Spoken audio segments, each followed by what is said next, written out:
अव्वल सिफत खुदा दी करिए जिन्हें 14 तबक सवारे दे खातर प्यारे।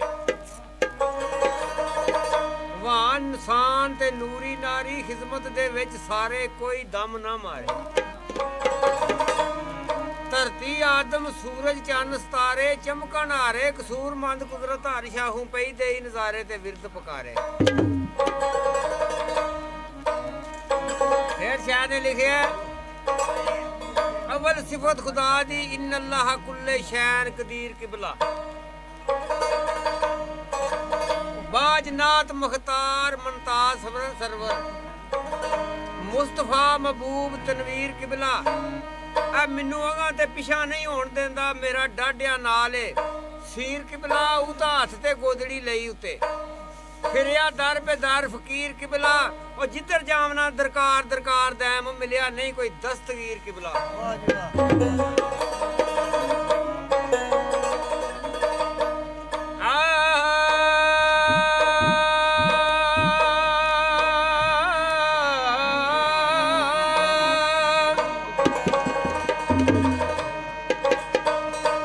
तेरी सिफत की करा मैं या मौला तेरिया गुजरता वेख हैरान होना। जरे जरे ते चमकदा नूर तेरा वेख वेख के पिया कुर्बान होना। ओ ताकत नहीं दिमाग नू सोचने दी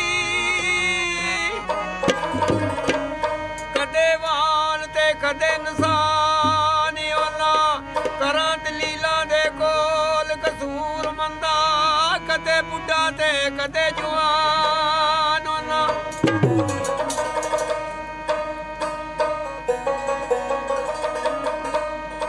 ते कंबली वालिया नबियां दी सब अंदर जिवें तू सजिया इंज कोई सजियाई नहीं।